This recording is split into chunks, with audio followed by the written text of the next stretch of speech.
सर्वार्थसङ्गानां रसानां छन्दसामपि मङ्गलानां च कर्तारो वन्दे वाणी विनायको। नारायणं नमस्कृत्य नरं चैव नरोत्तमं देवीं सरस्वतीं व्यासं ततो जयमुदीरयेत्। गुरुर्ब्रह्मा गुरुर्विष्णु गुरुर्देवो महेश्वर गुरुर्साक्षात् परब्रह्म तस्मै श्री गुरुवे नमः। बोलिए सियावर रामचंद्र भगवान की जय, राधावर कृष्ण कन्हैया लाल भगवान की जय, उमा महेश्वर भगवान की जय, गायत्री ब्रह्मदेव भगवान की जय, सद्गुरुदेव भगवान की जय, माता पिता गुरुदेव की जय, समस्त संतगण भगवान की जय, समस्त भक्तगण भगवान की जय। ओम नमः पार्वती पतये, हर हर महादेव। तो मित्रों और आप सभी श्रीमद् भागवत कथा के श्रेष्ठ रसिक जनों, श्रोतागणों, अब तक हमने श्रीमद् भागवत कथा की कथा को नियमित रूप से, क्रमबद्ध रूप से श्रवण करते आ रहे हैं, कीर्तन करते आ रहे हैं, मनन करते आ रहे हैं, भजन करते आ रहे हैं। अब हम उसी क्रम में श्रीमद् भागवत कथा की 10वें स्कंद की 57वें अध्याय की ओर कथा को अग्रसर करते हैं। आप सभी श्रेष्ठ श्रोतागण, रसिक जन भगवान श्री राधा वल्लभ कृष्ण कन्हैया लाल के श्री चरणों में दृढ़ भक्ति रखते हुए कथा का श्रवण करें, कीर्तन करें, मनन करें, भजन करें। बोलिए राधावर कृष्ण कन्हैया लाल भगवान की जय। तो कहते हैं, सत धनवा के हतन को जो कछु लोग कलंक, मणि मंगाय अकरूर से मेट 57 अंक, मेट 57 अंक। श्री सुखदेव जी बोले कि हे नृपश्रेष्ठ, यद्यपि पांडवगण बिल में होकर लाक्षा भवन से बाहर निकल गए और यह बात आप भली प्रकार जानते थे, परंतु तो भी पांडव कुंती को जला हुआ सुन कुलोचित व्यवहार करने के लिए बलराम जी को संग लेकर श्री कृष्णचंद्र कुरुदेश को गए। भीष्म पितामह, विदुर सहित कृपाचार्य, गांधारी, द्रोणाचार्य, इनसे श्री कृष्णचंद्र कहने लगे कि हाय, पांडव जल गए और बड़ा ही कष्ट उपस्थित हुआ। हे राजन, कुछ दिनों के पीछे अक्रूर और कृतवर्मा ये दोनों अवसर पाकर शतधन्वा से कहने लगे कि इस समय सत्राजित से मणि क्यों नहीं छीन लेता, क्योंकि जिस सत्राजित ने अपनी कन्या रत्न सत्यभामा को हमको देनी स्वीकार करके फिर कृष्ण को ब्याह दी, वह सत्राजित अपने भाई प्रसेन के पीछे क्यों न जाए, अर्थात मरे क्यों नहीं। इस प्रकार कृतवर्मा और अक्रूर के बहकाने से बुद्धिहीन और क्षीण जीवन होकर पापी असाधु सतधन्वा ने शयन करते सत्राजित का सिर काट लिया। कसाई जिस प्रकार पशु का वध करता है, ऐसे ही सत्राजित को जब सतधन्वा मारकर चला गया, तब सत्राजित की स्त्री अनाथ की समान पुकार पुकार कर रोदन करने लगी। इसके पीछे अपने पिता सत्राजित को मरा हुआ देखकर सत्यभामा हाय पिता इस प्रकार कहकर अत्यंत विलाप करने लगी। फिर मृतक पिता की देह को तेल की कोठरी में रखकर सत्यभामा हस्तिनापुर को चली गई। यद्यपि सतधन्वा ने सत्राजित को मारा है, यह बात अंतर्यामी श्री कृष्णचंद्र ने प्रथम ही जान ली थी, परंतु तो भी सत्यभामा मेरे पिता को शतधन्वा ने मार डाला, यह बात दुखित होकर कहने लगती है। देखत ही उठी बोले हरि, गरहे कुशल सेम सुंदरी, सतभामा कह जोरे हाथ, तुम बिनु कुशल कहाँ यदुनाथ, सतधन्वा मेरो भी तुम्हारो, बुरो भलो तुम नाथ विचारो, बुरो भलो तुम नाथ विचारो। श्री सुखदेव जी बोले कि हे राजा परीक्षित, भगवान श्री कृष्णचंद्र और बलदेव जी सत्राजित का मरण सुनकर और अपने मनुष्य अवतार का कारण जानकर हमको महाकष्ट उपस्थित हुआ है, इस प्रकार कहकर और आंखों में आंसू भरकर विलाप करने लगे। इसके उपरांत सत्यभामा और अपने भाई बलदेव जी को साथ लेकर श्री कृष्णचंद्र हस्तिनापुर से द्वारकापुरी में आकर शतधन्वा के मारने और उसके मणि लेने का उपाय करने लगे। यहाँ शतधन्वा ने सुना कि श्री कृष्णचंद्र ने मेरे मारने का उपाय किया। तब वह अत्यंत भयभीत होकर प्राण बचाने के लिए कृतवर्मा से सहायता के निमित्त कहा। तब कृतवर्मा ने उत्तर दिया कि हे भाई, भगवान श्री कृष्ण और बलदेव का अपराध होगा, क्योंकि उनका अपराध करके किसका कल्याण होगा। देखो, इन्हीं भगवान श्री कृष्णचंद्र से द्वेष करके कंस लक्ष्मी से भ्रष्ट होकर अपने भाइयों सहित मारा गया और मगध देश के राजा जरासंध ने 23 अश्वहिणी सेना लेकर सहस्त्र बार युद्ध किया, परंतु युद्ध में हार अंत को विरत होकर चला ही गया। जब शतधन्वा ने कृतवर्मा से कोरा जवाब पाया, तब यह निपट उदास होकर अक्रूर जी के पास जाकर कहने लगा। तब अक्रूर जी ने कहा कि हे भाई, भगवान श्री कृष्णचंद्र जी का पराक्रम जान लेने पर कौन पुरुष उनसे विरोध करेगा। जो ईश्वर लीला पूर्वक इस विश्व की उत्पत्ति, पालन और नाश करता है, उसी माया से मोहित होकर उसकी चेष्टा को ब्रह्मादिक भी नहीं जानते। देखो, 7 वर्ष की अवस्था में भगवान श्री कृष्णचंद्र ने गोवर्धन पर्वत उखाड़कर जिस प्रकार बालक छत्राक को उठाता है, उसी प्रकार उसे उठा लिया।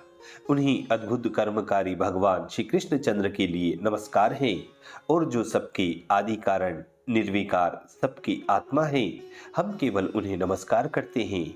हे परीक्षित, इस प्रकार जब अक्रूर जी ने भी सूखा जवाब उत्तर दे दिया, तब शतधन्वा अत्यंत घबराकर मणि अक्रूर जी के पास रखकर 400 कोस चलने वाले घोड़े पर चढ़कर भाग गया। हे राजन, जब इस प्रकार शतधन्वा भाग गया, तब रामकृष्ण गरुड़ ध्वज वाले रथ में जाकर बैठे और शीघ्रगामी घोड़ों से ससुर के मारने वाले शतधन्वा के पीछे दौड़े। तब 100 योजन से अधिक घोड़े से न चला गया और मिथिलापुरी के बाग में वह गिर पड़ा। तब शतधन्वा उस घोड़े को छोड़कर भयभीत होकर पांव प्यादे होकर भागने लगता है और श्री कृष्ण भी अत्यंत क्रोधित होकर उसके पीछे दौड़ने लगे। इसके उपरांत श्री कृष्णचंद्र जी ने शतधन्वा को पकड़कर और अत्यंत तीक्ष्ण धार वाले चक्र से उसका सिर काटकर वस्त्रों से मणि ढूंढने लगते हैं। जब शतधन्वा के वस्त्रों में मणि न निकली, तब श्री कृष्णचंद्र जी ने बलदेव जी से आकर कहा कि देखो भाई, शतधन्वा को वृथा ही हमने मारा और उस पर मणि न निकली। इसके पीछे बलदेव जी कहने लगे कि शतधन्वा और किसी के पास मणि धर आया है, इस कारण उस पुरुष को ढूंढने के लिए तुम द्वारका को जाओ। यद्यपि श्री कृष्णचंद्र सब बात को जानते हैं, परंतु तो भी मणि का मुझसे छिपाव किया है, यह मन में विचार कर कर निश्चय करके बलदेव जी क्रोध करके कहने लगे। तात्पर्य यह है कि द्रव्य ऐसा निषिद्ध पदार्थ है जिसके लिए कृष्ण बलदेव का भी मन बिगड़ गया। फिर मनुष्य की तो बात ही क्या है कि मेरा परम प्यारा विदेह देश का राजा बहुलाश्व है, उसके देखने को मेरा चित्त बहुत भटक रहा है। यह बलदेव जी श्री कृष्ण से कहते हैं, इसलिए मैं वहां जाना चाहता हूं, मैं वहां जाऊंगा। इस प्रकार श्री कृष्णचंद्र से यह यादवों के आनंददायक महात्मा बलदेव जी ने मिथिलापुरी में प्रवेश किया। प्रसन्न मन मिथिलापुरी का राजा बलदेव जी को आया हुआ देख शीघ्र उठकर पूजन के योग्य बलदेव जी की पूजा करने की सामग्रियों से पूजा करने लगा। तब सामर्थ्यवान बलदेव जी कितने 1 वर्ष तक वहां रुके। प्रीति युक्त महात्मा जनक जी से सत्कार पाकर धृतराष्ट्र का पुत्र दुर्योधन वहां आकर महात्मा बलदेव जी से गदा चलाने की विद्या सीखने लगा। इसके उपरांत प्रिय कार्य करने वाले सामर्थ्यवान भगवान केशव मूर्ति ने द्वारकापुरी में आकर शतधन्वा का नाश और मणि का न मिलना अपनी प्यारी भार्या सत्यभामा से कहा। इसके पीछे भगवान श्री कृष्णचंद्र अपने सुतरिधों को संग लेकर मृतक सत्राजित के परलोक साधन की क्रिया करने लगे। सत्राजित से मणि छीन लेने की शिक्षा देने वाले अक्रूर और कृतवर्मा शतधन्वा का मरण सुनकर श्री कृष्णचंद्र से अत्यंत भयभीत होकर भाग गए। हे राजा परीक्षित, जब द्वारकापुरी से अक्रूर जी चले गए, तब द्वारकावासी मनुष्यों के मन में ताप और अनिष्ट बारंबार होने लगे। हे नृपोत्तम परीक्षित, कितने एक ऋषि जिन्होंने प्रथम श्री कृष्णचंद्र जी की महिमा का वर्णन की है, वे श्री कृष्ण के महात्म्य को भूलकर ऐसा कहते हैं, क्योंकि मुनियों के निवास श्री कृष्ण के विद्यमान रहते अनिष्ट किस प्रकार हो सकते हैं। इस प्रकार दूषित करके फिर और ऋषियों का मत वर्णन करते हैं। कोई कोई ऋषि कहते हैं कि एक समय जब इंद्र ने जल नहीं बरसाया, तब काशी के राजा ने अपनी कन्या गादिनी को ले पुरी में आए हुए श्वफल्क को दे दी। तब काशी के संपूर्ण देश में खूब वर्षा हुई। पिता स्वफल्क के समान प्रभावशाली अक्रूर जी यहाँ वास करते हैं। उस देश में खूब वर्षा होती है और महामारी इत्यादि किसी प्रकार का खेद प्राणियों को नहीं होता। देखिए, यहाँ एक शंका आती है। बड़े आश्चर्य की बात है कि जिस जिस गांव में अक्रूर वास करता है, उसी गांव में इंद्रजल की वर्षा करता है। फिर उस गांव में महामारी की बीमारी नहीं होती थी। जो अक्रूर मथुरा छोड़कर द्वारका में वास किया, दूसरे गांव में वास नहीं किया, फिर सातों द्वीपों में तो अक्रूर नहीं है, तब सातों द्वीपों में इंद्रजल की वर्षा क्यों करता है? तो इसके उत्तर में कहते हैं कि अक्रूर की माता गादिनी ने ब्रह्मा का तप करके ब्रह्मा जी से यह वरदान लिया था कि जिस स्थान पर तू गादिनी व तेरे पति अथवा तेरा पुत्र निवास करेगा और अपने मन में जब बरसने की इच्छा करेगा, उसी समय जिस स्थान पर चाहेगा वर्षा बहुत होगी। और जब अपने मन में अभिमान करके प्रजा की बुराई विचारेगा और वर्षा होने की इच्छा नहीं करेगा, उसी समय तुम्हारा प्राण छूट जाएगा। इसलिए बुद्धिमान अक्रूर रात दिन प्रजा को सुख होने के लिए अपने मन में रात दिन वर्षा होने की इच्छा करते रहते थे। इस शंका का इस प्रकार निवारण होता है। अब हम पुनः कथा की ओर चलते, जहाँ कहते हैं, इस प्रकार वृद्ध पुरुषों का वचन सुनकर केवल अक्रूर ही यहाँ से गया है और मणि को भी वही ले गया है। यह बात निश्चय करके अक्रूर को काशी से बुलाने के लिए श्री कृष्णचंद्र जी ने कहा। उसके पीछे आप ही श्री कृष्णचंद्र जी अक्रूर की पूजा कर गए। हे काका अक्रूर, इस प्रकार संबोधन देकर प्यारी प्यारी बात कहकर सब विश्व के जानने वाले श्री कृष्णचंद्र भगवान अक्रूर के मन की बात जानकर मुस्कुराकर कहने लगे कि हे पूज्यतम, हे अक्रूर जी, हम निश्चय जानते हैं कि समयंतक मणि शतधनवा तुम्हारे पास रख गया है और वह तुम्हारे पास ही है।